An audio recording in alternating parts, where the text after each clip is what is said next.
Hello दोस्तों, स्वागत है आपका आपके अपने यूट्यूब चैनल दिसार जीकेजीएस क्लासेस में। दोस्तों, आप सब लोग कैसे हैं? उम्मीद करते हैं आप सब लोग अच्छे होंगे, स्वस्थ होंगे, मस्त होंगे और अपनी तैयारी बेहतरीन तरीके से आप सभी कर रहे होंगे। दोस्तों, जैसे कि आपको पता है कि रेलवे एनटीपीसी ग्रेजुएट लेवल की एग्ज़ाम डेट घोषित कर दी गई है और दोस्तों आपको पता है उसमें साइंस के बहुत ही अच्छे सवाल पूछे जाते हैं और उसी को ध्यान में रखते हुए हम आपके लिए टेस्ट सीरीज़ करवा रहे हैं प्रैक्टिस सेट की, जिसमें दोस्तों हम आज करवाने वाले हैं आपको प्रैक्टिस सेट नंबर 5 यूथ की 101 राउंड वाली सामान्य विज्ञान की बुक का। दोस्तों, इसके पहले 4 सेट हमने आपको करवा दिया है, सभी की प्लेलिस्ट हमने बना दी है। वीडियो आपने नहीं देखा है, जाके प्लेलिस्ट से आप वीडियो देख सकते हैं। दोस्तों, वीडियो अच्छा लगे वीडियो को लाइक कीजिए, शेयर कीजिए, कमेंट कीजिए। चैनल पे नए हैं चैनल को सब्सक्राइब कर लीजिए पल पल की अपडेट के लिए। हमसे जुड़ने के लिए आप हमारा टेलीग्राम चैनल ज्वाइन कर सकते हैं। टेलीग्राम चैनल का लिंक मैंने डिस्क्रिप्शन बॉक्स में आपको दे दिया है। चलिए दोस्तों, देर ना करते हुए स्टार्ट करते हैं आज का अपना सेशन और देखते हैं प्रैक्टिस सेट नंबर 5 का पहला क्वेश्चन। 1 kWh बराबर कितना होता है दोस्तों? तो 1 kWh बराबर होता है दोस्तों 3.6 इंटू 10 की पावर 6 जूल। ठीक है। 1 किलोवाट घंटा बराबर होता है दोस्तों 1 किलोवाट इंटू 1 घंटा। 1 किलोवाट में कितने वाट होते हैं? तो 1000 वाट होते हैं और 1 घंटे में कितने मिनट होते हैं? 60 मिनट होते हैं। जब इसका मल्टीप्लाई करेंगे तो क्या हो जाएगा? 1000 जूल प्रति सेकेंड इंटू 60 सेकेंड। तो ये हो जाएगा 1000 इंटू 3600 जूल। तो ये हो जाएगा 36 लाख जूल, जिसको हम क्या लिख सकते हैं? 3.6 इंटू 10 की पावर 6 जूल। देखते हैं अगला क्वेश्चन। गुरुत्वीय त्वरण जी डैश पर निर्भर नहीं करता है। तो दोस्तों, गुरुत्वीय त्वरण जी जो है किस पर निर्भर नहीं करता है? गिरने वाली वस्तु के द्रव्यमान m पर निर्भर नहीं करता है गुरुत्वीय त्वरण जी। जब भिन्न भिन्न द्रव्यमानों की दो वस्तुओं को मुक्त रूप से वायु की अनुपस्थिति में ऊपर से नीचे गिराया जाता है तो दोनों वस्तुएं जमीन पर एक साथ गिरती है, क्योंकि गुरुत्वीय त्वरण जी बराबर क्या होता है? gm/r² का मान गिरने वाली वस्तु के द्रव्यमान पर निर्भर नहीं करता है। ठीक है, देखते हैं अगला क्वेश्चन। अवतल दर्पण के मुख्य अक्ष पर स्थित वह बिंदु क्या कहलाता है जहां से प्रकाश की किरण बिना किसी विचलन के वापस परावर्तित हो जाती है? तो दोस्तों, अवतल दर्पण के मुख्य अक्ष पर स्थित वह बिंदु क्या कहलाता है? वक्रता केंद्र कहलाता है, जहां से प्रकाश की किरण बिना किसी विचलन के वापस परावर्तित हो जाती है। दोस्तों, बात करते हैं एक्स्ट्रा फैक्ट के बारे में। तो अवतल दर्पण के मुख्य अक्ष पर स्थित या दर्पण के गोले के केंद्र को गोली दर्पण का वक्रता केंद्र कहा जाता है। अवतल दर्पण का वक्रता केंद्र इसके सामने स्थित होता है। जो अवतल दर्पण होता है इसमें वक्रता केंद्र कहाँ होता है? दर्पण के सामने स्थित होता है। यह प्रकाश की किरणों को बिना किसी विचलन के वापस उसी मार्ग पर परावर्तित कर देता है। गोली दर्पण या अवतल दर्पण की परावर्तक सतह गोले का एक भाग बनाती है और इस गोले के केंद्र को दर्पण का वक्रता केंद्र कहा जाता है। देखते हैं अगला क्वेश्चन। प्रकाश की किरण पानी से ग्लास तक जाती है, यह झुकता है। तो दोस्तों, प्रकाश की किरण जब पानी से ग्लास तक जाती है तो यह सामान्य की ओर और धीमा हो जाता है। क्या हो जाता है? सामान्य की ओर और धीमा हो जाता है। दोस्तों, जब प्रकाश एक माध्यम से दूसरे माध्यम में तिरछा होकर गमन करता है तो वह दोनों माध्यमों के पृथककारी तल पर अभिलंब की ओर अथवा अभिलंब से दूर मुड़ जाता है। इसे हम क्या बोलते हैं? प्रकाश का अपवर्तन कहते हैं। अर्थात प्रकाश की किरण एक से दूसरे माध्यम जैसे वायु से जल अथवा कांच में प्रवेश करने पर अपने मार्ग से अभिलंब की ओर मुड़ जाती है। इसी प्रकार जब प्रकाश की किरण पानी से ग्लास तक जाती है तो अभिलंब की ओर मुड़ जाती है और उसकी गति क्या हो जाती है? धीमी हो जाती है। देखते हैं अगला क्वेश्चन। एक फ्यूज का कार्य सिद्धांत होता है। दोस्तों, फ्यूज का कार्य सिद्धांत होता है विद्युत धारा द्वारा उत्पन्न ऊष्मा के सिद्धांत पर कार्य करता है एक फ्यूज विद्युत धारा के ऊष्मीय प्रभाव के सिद्धांत पर कार्य करता है। फ्यूज तार का प्रयोग विद्युत परिपथ में शॉर्ट सर्किट या अति भारण के दौरान उपकरणों को क्षतिग्रस्त होने से बचाने के लिए किया जाता है, जिसका अभिलाक्षणिक गुण उच्च प्रतिरोधकता तथा निम्न गलनांक होना चाहिए। जो फ्यूज होता है दोस्तों, इसमें क्या होना चाहिए? उच्च प्रतिरोधकता होनी चाहिए और निम्न गलनांक होना चाहिए। फ्यूज तार उच्च प्रतिरोध के कारण ही अत्यधिक धारा प्रवाह के दौरान तापमान के बढ़ जाने के कारण क्या हो जाता है? पिघल जाता है। देखते हैं अगला क्वेश्चन। श्रृंखला में जुड़ी 20 ओम कॉइल्स का कुल प्रतिरोध कितना होगा? 20 ओम कॉइल का कुल प्रतिरोध होगा दोस्तों कितना? ये हो जाएगा 60 ओम। श्रृंखला में क्या होता है? RT बराबर होता है R1 plus R2 plus R3। तो कितने हैं? 3 है, तो 20 20 20 60 हो जाएगा। ठीक है। डैश चालक के टर्मिनलों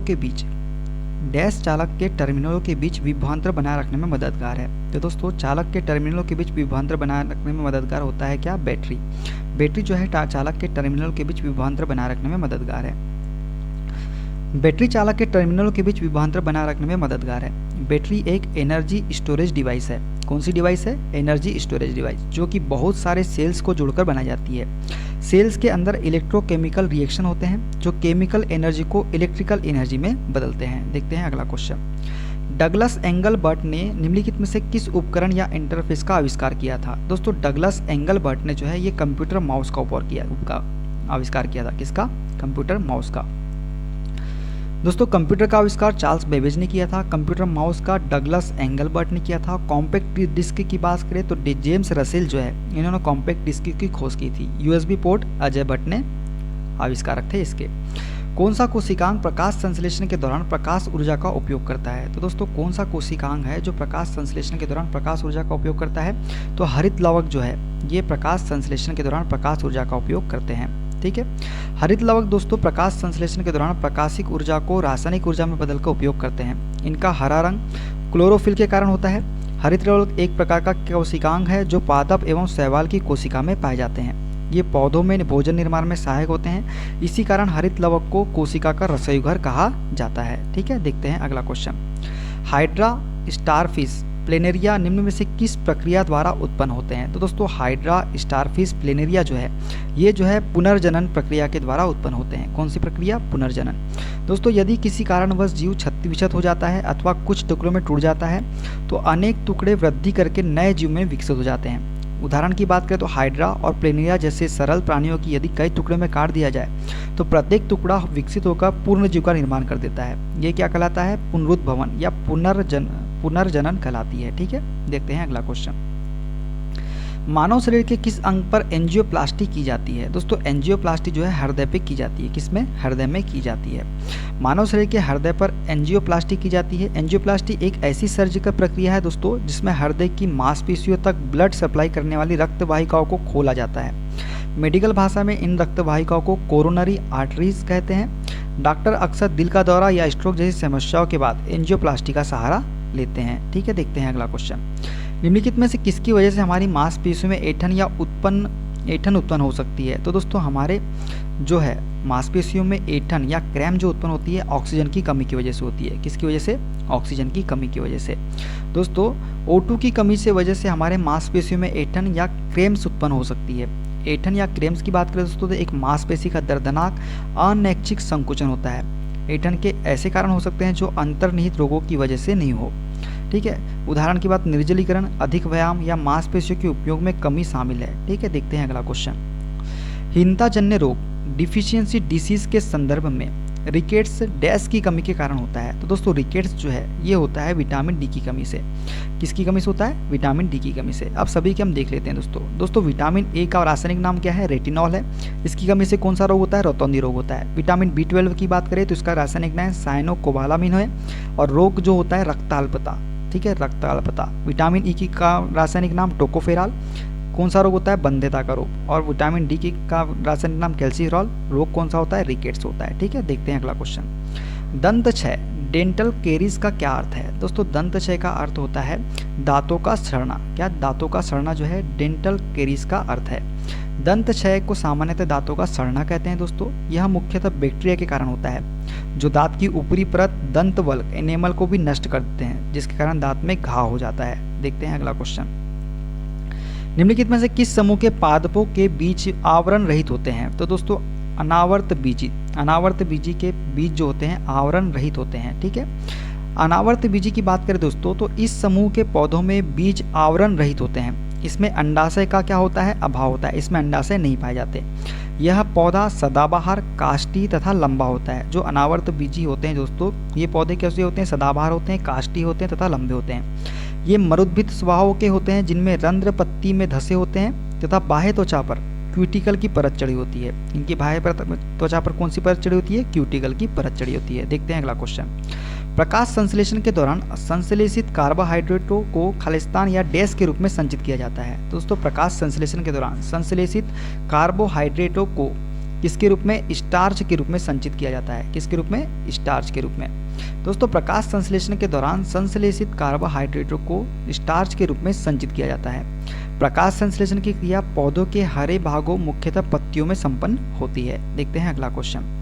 हवा के परागन को क्या कहा जाता है? दोस्तों हवा के परागन को हम बोलते हैं एनिमोफिली। क्या बोलते हैं इसको? हम एनिमोफिली बोलते हैं। पुष्पों में वायु द्वारा होने वाले परागन को, जो पुष्प होते हैं दोस्तों, इसमें वायु द्वारा होने वाले परागन को वायु परागन कहते हैं और पुष्पों को वायु परागित पुष्प कहते हैं। क्या बोलते हैं?